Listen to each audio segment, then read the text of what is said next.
Hello friends, मैं ऋतिक सिंह आप सभी का अपने परिवार एसके कोचिंग क्लासेस में बहुत बहुत स्वागत करता हूं। तो बताइएगा आप लोग सब कैसे हैं। आई होप कि आप लोग अच्छे होंगे। तो चलिए हम लोग अपने अपने नेक्स्ट टॉपिक की ओर चलेंगे, जिसमें आज हम लोग देखेंगे विलोमानुपात, है ना। हम लोगों ने सीखा था अभी पिछली क्लास में समानुपात, और उससे बेर से एग्जाम्पल कुछ किए थे। अब हम लोग देखेंगे आज विलोमानुपात, इससे बेर से कुछ क्वेश्चन देखेंगे। फिर इसके बाद हम लोग आज करने वाले हैं सभी बेसिक लेवलों का, है ना। जितने लेवल अभी तक हम लोगों ने किया है, जितनी क्लासेस की हैं, सभी का मिक्स एग्जाम्पल करेंगे, ठीक है। तो चलिए हम लोग मूव करते हैं अपने क्लास की ओर। तो आज हम लोग का टॉपिक है विलोमानुपात, है ना। विलोमानुपात का मतलब समझिएगा थोड़ा सा कि विलोमानुपात होता क्या है। मतलब पहले विलोम समझिए, फिर हम लोग अनुपात समझेंगे। तो विलोम का मतलब होता है उल्टा, है ना, किसी चीज़ का उल्टा, और उसका अनुपात तो विलोम का अनुपात हो जाएगा। जैसे एग्जाम्पल से देखेंगे हम लोग कि a अनुपात b है। अब इसका बोल दिया कि विलोमानुपात निकालिए, तो अनुपात लगा, इसी का उल्टा हो जाएगा b अनुपात a, ठीक। अब जैसे a दे दिया, इसका बोल दिया उल्टा क्या है, मतलब कि विलोम क्या है a का, तो a का हो जाएगा 1/a, यही ना होगा। तो देखिए विलोम ये हो गया और विलोमानुपात ये हो गया। अब इसको कुछ एक आध दो और एग्जाम्पल से समझेंगे तो क्लियर हो जाएगा, है ना। तो देखिए जैसे दिया है 1/2, बोल दिया कि इसका विलोमानुपात निकालिए, इसका विलोमानुपात क्वेश्चन मार्क। तो 1/2 का विलोमानुपात क्या होगा, 2/1, ठीक है, ये हो जाएगा बस। तो विलोमानुपात कुछ नहीं है ज़्यादा, इसमें थोड़ा सा उसका उल्टा आकर देना, जो संख्या दी रहेगी उसी का उल्टा। जैसे एक आधा और एग्जाम्पल देखिएगा, जैसे 1/2 रेशियो 3/5 है। अब इसका बोल दिया विलोमानुपात ज्ञात कीजिए, मतलब इसका उल्टा। तो अभी तक हम लोग क्या कर रहे थे, इन दोनों रेशियो को आपस में चेंज कर रहे थे। अब तो डिवाइड में है ये, तो इसको कैसे करेंगे चेंज। तो देखिए इसका मतलब ही होता है डिवाइड। तो अगर हम लोग रखेंगे यहाँ 1/2, अब ये वाला डिवाइड रखते हैं, ठीक है, ये 3/5।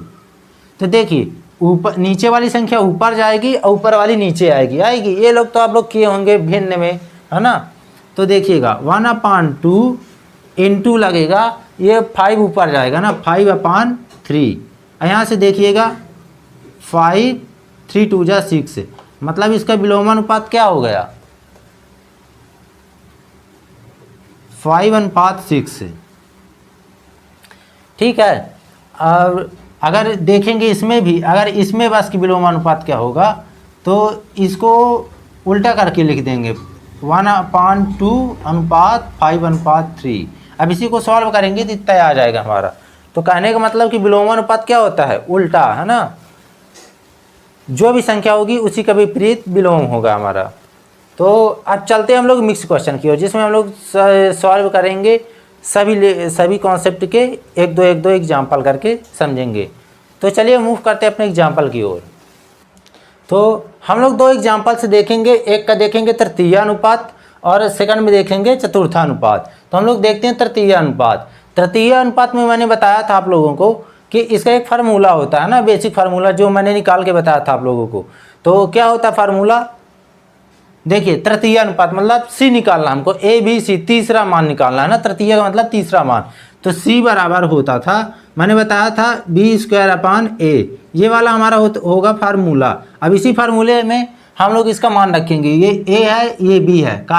कैसे पता हमको कि ये a का मान होगा, ये b का, क्या कि हमको तीसरा मान पूछा है और इसमें 3 संख्याएं हैं ही, तो a और b होगा, तीसरा मान तो c ऑलरेडी हमको निकालना है। तो देखिएगा c की जगह मान लीजिए c रख लेते हैं, ठीक है।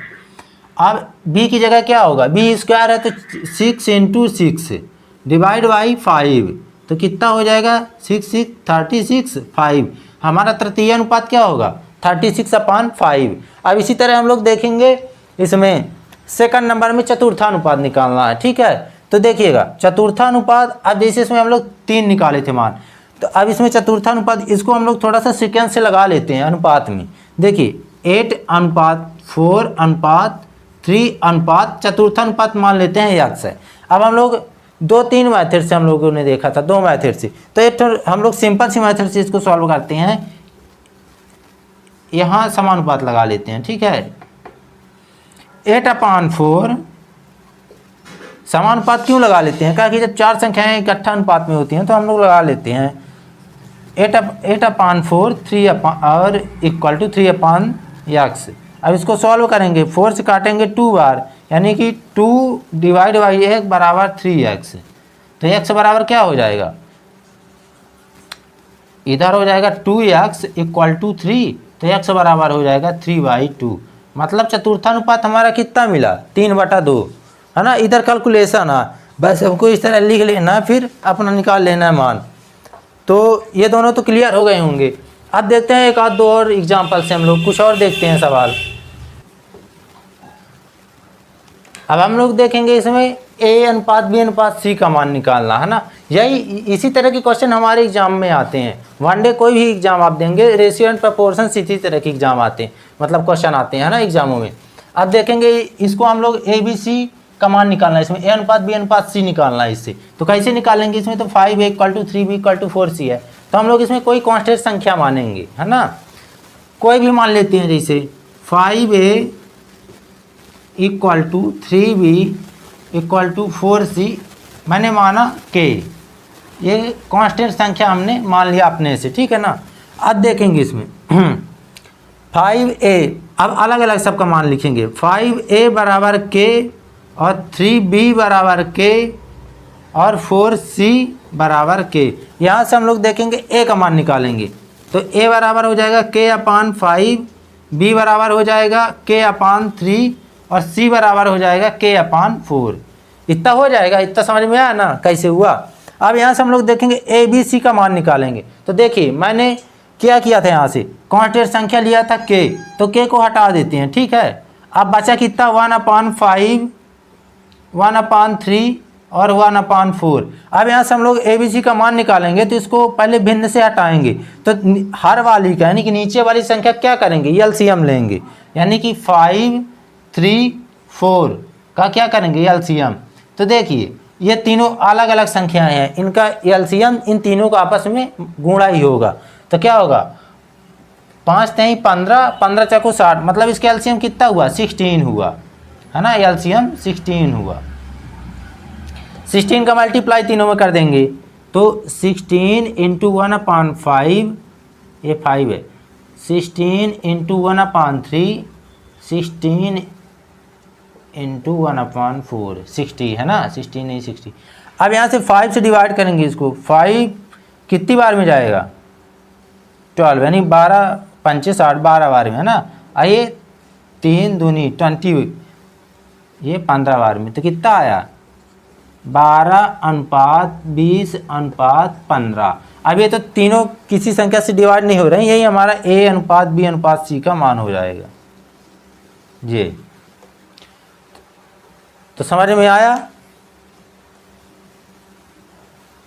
है ना। मैं इधर की दे रहा है इसको, 12/20/15, ये हमारा ABC का मान आ गया। अब एक आध दो और एग्जाम्पल से देखते हैं हम लोग। तो हम लोग एक और एग्जाम्पल लिए जिसमें a/2 equal to b/3 equal to c/4 है, जिसमें हम लोगों को निकालना है a अनुपात b अनुपात c का मान। हमको निकालना ही क्या है, a अनुपात b अनुपात c का मान, है ना। तो अब देखेंगे यहाँ से a, अब इसमें भी हम लोग कोई कांस्टेंट संख्या मानेंगे। तो देखिएगा a/2 equal to b/3 equal to c/4। अब कोई कांस्टेंट संख्या हम लोग k मान लेते हैं, है ना। तो देखिए k यहाँ माना लिख दें। अब अलग अलग ABC का मान निकालते हैं। a बराबर 2k, उधर जाएगा 2k से मल्टीप्लाई होगा, b बराबर 3k, c बराबर 4k। अब यहाँ से कांस्टेंट संख्या के हम लोग हटा देते हैं, है ना, हटा देते हैं। तो a का मान आ गया 2, अनुपात लगा देंगे b का मान 3 और c का मान 4, यही हो जाएगा हमारा ABC का अनुपात। तो समझ में आया इतना। अब हम लोग थोड़ा सा और कुछ एग्जाम्पल लेते हैं, है ना, जिसमें तृतीय अनुपात द्वितीय अनुपात वाले का दो और करते हैं। तो चलिए एग्जाम्पल की ओर अपने लिया है ना, जिसको हम लोग अब सॉल्व करेंगे। देखिए पूछ रहा है फर्स्ट वाले एग्जाम्पल में 45 व 5 का मध्य अनुपात निकालिए। तो 45 और 5 मैंने बताया था कल मतलब पिछली क्लास मैंने क्या बताया था, 45 और 5 का मध्य अनुपात निकालने का कोई फार्मूला मैंने बताया था, निकाल के बताया था फार्मूला।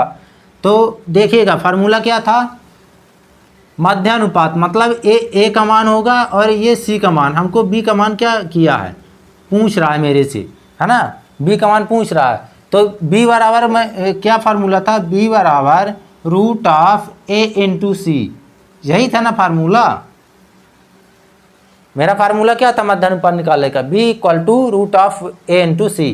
तो यही वाले फार्मूले में रख देते हैं, बी बराबर रूट ऑफ ए का मान 45 और सी का मान 5। अब यहाँ से हम लोग रूट से बाहर निकालेंगे तो जो संख्या 2 बार होगी वो एक बार बाहर आएगी, ये तो पता होगा आप लोगों को।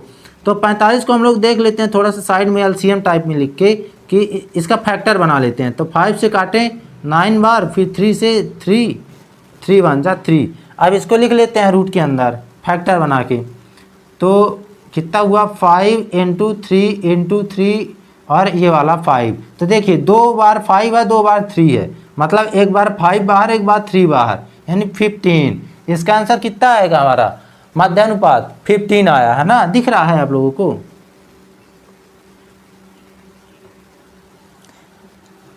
ये 15, तो 45 व 5 का मध्यानुपात कितना आया, 15 आया। अब इसी तरह देखेंगे हम लोग सेकंड नंबर क्वेश्चन, जिसमें पूछा 6:9 समानुपात 10 क्वेश्चन मार्क। यहाँ क्या किया है, क्वेश्चन मार्क लगाया, मतलब हमको यहाँ का मान निकालना है। तो कैसे करेंगे, ये तो बहुत ईजी है, मैंने बताया भी था। देखिएगा 6/9 करेंगे, 6/9, फिर समानुपात की जगह बराबर लगा देंगे, फिर 10 इसकी जगह कुछ भी मान लेते हैं, x ही मान लेते हैं, है ना, x। अब x का मान हमको फाइंड करना है, यहाँ से x का मान निकालना है। तो क्या करेंगे, आगे किए दे रहा है इसकी, x का गुणा 6 में तो 6x बराबर 10 का गुणा 9 में तो 10 गुणे 9, फिर कितना आया 6x बराबर 90, यानी कि x बराबर आएगा 90/6। अब 6 से 90 को काटिए, कितनी बार में कट रहा है, 6 एक कम 6, अच्छा 5 30, यानी 15 बार में। इसका भी कितना है हमारे यहाँ, क्वेश्चन मार्क की जगह हमारा 15 आ रहा है इसका आंसर। तो ये तो हो गए हमारे कुछ एग्जाम्पल्स, और भी देखते हैं एक आध दो, है ना, चलते हैं और भी एक दो देखते हैं। एग्जाम्पल लिए हैं जिससे हम लोग समझेंगे, यहाँ से a अनुपात b का मान निकालना है और इससे a b c d मतलब a अनुपात b अनुपात c अनुपात d का मान निकालना है। तो करते हैं हम लोग अपने फर्स्ट एग्जाम्पल की ओर, देखते हैं क्या पूछ रहा क्वेश्चन। तो a अनुपात b का मान बोला। अब यहाँ देखिए मान क्या है, a/4 या b/5। तो यहाँ से तो ये तो 2-3 तरीके से आ जाएगा। देखिएगा ये वाली संख्या अगर हम लोग तिर्यक गुणा करते हैं तो b नीचे आ जाएगा और 4 ऊपर चला जाएगा, इसको कुछ नहीं करती। तो a अनुपात b बराबर 4:5 आ जाएगा, आंसर आ जाएगा। आइए कि वो वाली मेथड जो मैंने बताया था k माना, हम लोग यहाँ k मान लेते हैं इसके बराबर। चलिए k ही वाला देख लेते हैं, a/4 बराबर b/5 बराबर k, ये माना मैंने कर दिया। अब यहाँ से आ जाएगा a बराबर 4k, अब b बराबर 5k, यानी कि k से k चला कैंसिल हो गया, a का मान 4 अब b का मान 5। ये हमारा a अनुपात b का मान आ गया 4:5। a अनुपात b अनुपात c अनुपात d बराबर question mark, a b c d का मान निकालना, यह अनुपात होगा। तो इसमें भी हम लोग कोई कांस्टेंट संख्या मान लेंगे, जैसे देखिएगा 4a बराबर 3b बराबर 8c बराबर 3d बराबर k मान लिया k। अब यहाँ से a का मान निकालेंगे अलग, b का, c का, d का, इसी तरह जिसे हम लोग अभी 3 स्टेप में कर रहे थे, है ना, 3 संख्या जिसमें दी थी, उसी तरह हमको सेम इसमें भी करना है। इसमें बस क्या अलग है कि ये एक संख्या और बढ़ा दिया, मतलब 4 संख्याएं कर दिया, डी तक कर दिया, अभी तक सी तक किया था क्वेश्चन में। तो ए का मान यहाँ से निकालेंगे तो इधर मल्टीप्लाई में है, उधर जाएगा तो डिवाइड में हो जाएगा k/4, और इधर से b का आ जाएगा k/3, c का k/8 और d का k/3। अब k कांस्टेंट है तो वो तो हट जाएगा ये। अब देखिए हमको इसको अनुपात में बनाना है, एकदम रेशियो में, तो नीचे वाली संख्याओं का क्या लेंगे, एलसीएम लेंगे। तो एलसीएम क्या होगा, 4 3 8 3 का एलसीएम क्या होगा, 4 3 8 3 का एलसीएम लेंगे तो 4 से करेंगे 4 1 जा 3 2 3, इधर से 3 से करेंगे 1 1 2 1, मतलब 3 दूनी 6 चाको 24, कितना एलसीएम हमारा 24 आया। तो इधर 24 से मल्टीप्लाई कर देंगे, 24 मल्टीप्लाई 1/4, बी का मान होगा 24 गुणा 1/3, सी का मान होगा 24 गुणा 1/8 और डी का मान होगा 24 गुणा 1/3। इसको नहीं लिखते हैं अभी। अब यहाँ से काट लें, 4 छंग 24, यहाँ से 3 8 24, 8 त्रिक 24, 3 8 24। रेशियो क्या आएगा हमारा ABCD का, 6:8:3:8। ये हो गया हमारा ABCD का अनुपात। तो आप लोगों को समझ में आ गया होगा। अब हम आज अपनी क्लास को यहीं तक रखते हैं, कल देखेंगे अब हम लोग नेक्स्ट, मतलब कि अब थोड़ा सा और ऊपर के लेवल के क्वेश्चन को हम लोग सॉल्व करेंगे, ठीक है। तो एक बार वीडियो को लाइक कर दीजिएगा और चैनल को सब्सक्राइब, फ्रेंडों को शेयर भी कर दीजिएगा। तो चलिए हम लोग अब अपनी क्लास को यहाँ लास्ट करते हैं। जय हिंद, जय भारत।